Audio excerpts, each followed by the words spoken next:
बिस्मिल्लाहिर्रहमानिर्रहीम। अल्हम्दुलिल्लाहि रब्बिल आलमीन वस्सलातु वस्सलाम अला सय्यिदिल मुरसलीन व अला आलिहि व सहबिहि अजमईन। अम्मा बअद, फ़क़द क़ाल अल्लाहु तबारक व तआला फ़ी किताबिहिल अज़ीज़, अऊज़ु बिल्लाहि मिनश शैतानिर रजीम, बिस्मिल्लाहिर्रहमानिर्रहीम। फ़आमिनू बिल्लाहि व रसूलिहि वन्नूरिल्लज़ी अंज़लना वल्लाहु बिमा तअमलून ख़बीर। सदक़ल्लाहुल अज़ीम। वक़ाल अन्नबिय्यु सल्लल्लाहु अलैहि वसल्लम, ख़ैरुकुम मन तअल्लमल क़ुरआन व अल्लमह।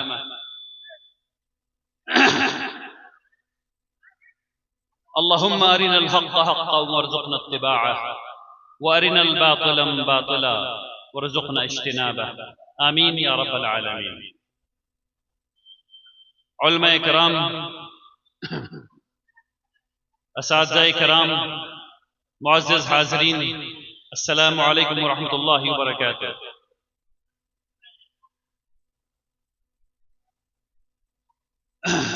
अल्लाह सुब्हानहु व तआला का एहसान है, अल्लाह का शुक्र है कि अल्लाह तबारक तआला ने एक दफ़ा फिर मुझे ये तौफ़ीक़ अता फरमाई कि मैं कुरान की मुनासबत से सजाई हुई एक और मजलिस में शरीक हो सका। तमाम हम्द, तमाम सना, तमाम शुक्र सिर्फ अल्लाह के लिए ही है। सुब्हानल्लाहि व बिहम्दिही, सुब्हानल्लाहिल अज़ीम।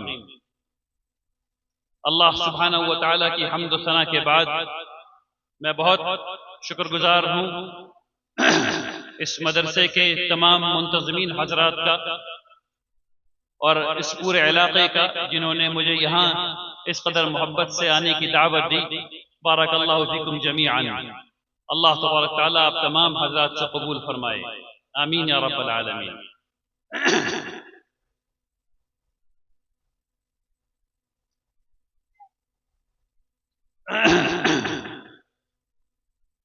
मैंने जो आयत आपके सामने अभी पढ़ी है, उस आयत में अल्लाह तबारक तआला ये हुक्म दे रहे हैं कि अल्लाह पर ईमान लाओ, उसके रसूल पर ईमान लाओ और उस नूर पर ईमान लाओ जिसे हमने नाजिल किया।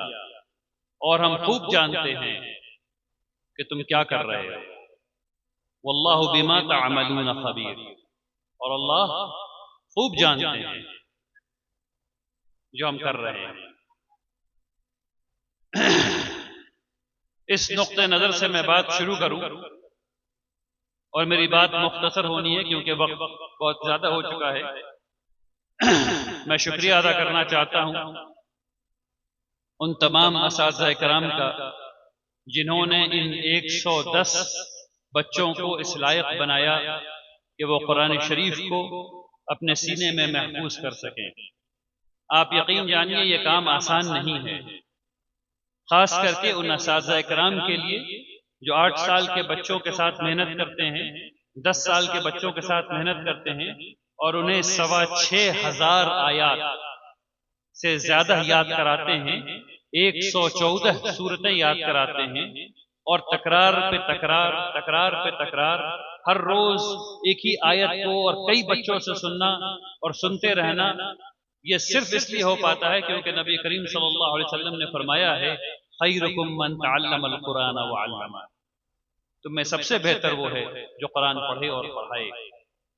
मैं ये चाहता था कि असातिज़ाए किराम की फहरिस्त मेरे हाथ में होती तो मैं एक एक का नाम लेकर के शुक्रिया अदा करता, लेकिन अफसोस कि वो लिस्ट मेरे हाथ में ना आ सकी। इसलिए मैं उनका सबको एक साथ सबका शुक्रिया अदा करता हूँ।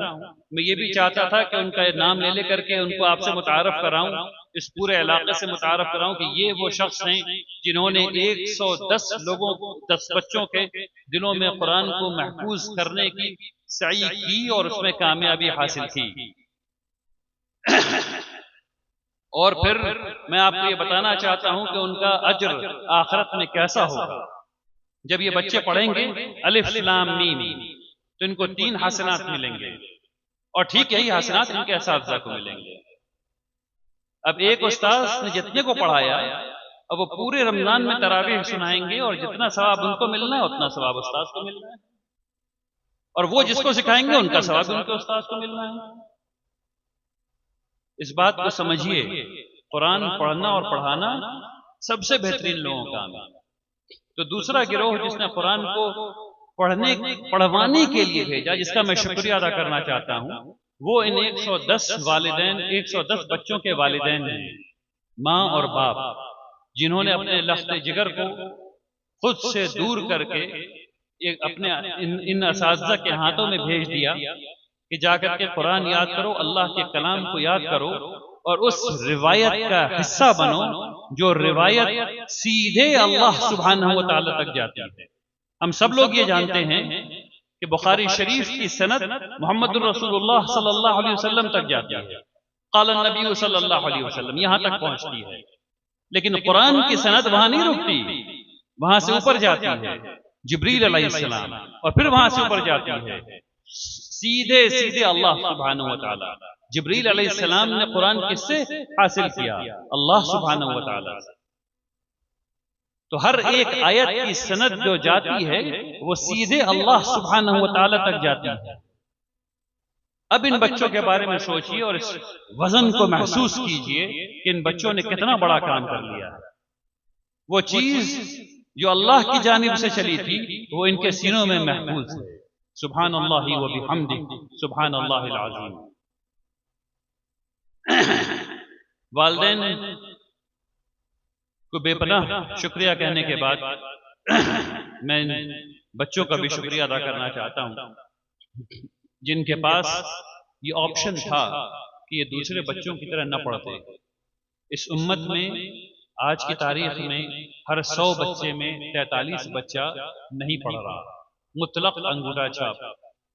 ये बच्चे चाहते तो ये भी कह सकते थे कि मैं गली में खेलूंगा, मैं भागूंगा, मैं दौड़ूंगा, मैं पढ़ने नहीं जाऊंगा, लेकिन इन्होंने ऐसा नहीं कहा।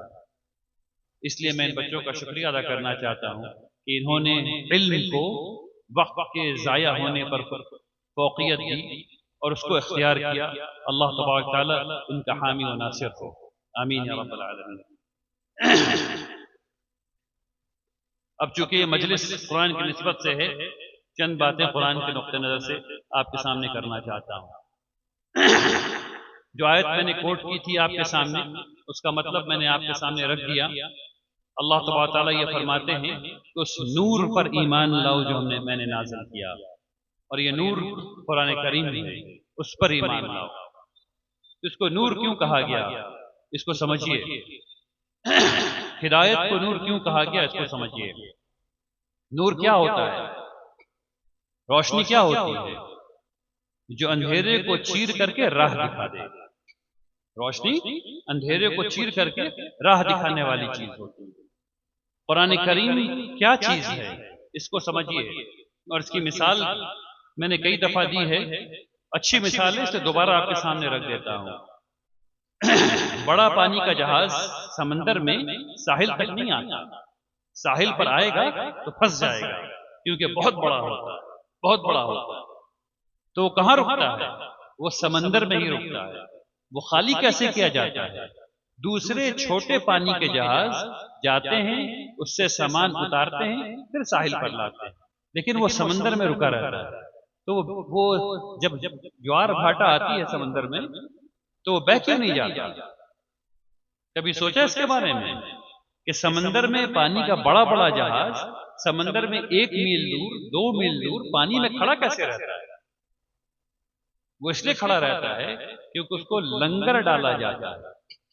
और बड़े जहाजों में जो लंगर की चेन होती है वो इतनी मोटी होती है, बिला मुबालगा इतनी मोटी चेन होती है लोहे की। और लंगर जो है वो पता नहीं कितना बड़ा होता है। तो उसको पानी में डाला जाता है, वो पानी में नीचे, काफी नीचे चला जाता है, पानी में ही रहता है लेकिन बहुत नीचे चला जाता है। और वो उस जहाज को अपनी जगह से हिलने नहीं देता। पानी आता है, जहाज में हल्फा आता है थोड़ा सा ऐसे ऐसे, लेकिन जहाज अपनी जगह ही रहता है। कभी इधर गया थोड़ा, कभी इधर गया थोड़ा, लेकिन बस इतना ही दूर, इससे ज्यादा नहीं। हम सब लोगों को इमाम अबू हनीफा रहमतुल्लाह अलैह का कौल पता है कि ईमान बढ़ता है और घटता है, और हमारे ईमान को जो यानी ईमान जो है वो दुनिया के समंदर में जब हिचकोले लेता है तो हमारा लंगर क्या है? हमें कौन अपनी जगह पे कायम रखता है? वो अल्लाह का मुअज्जा है, वो ये कुरान।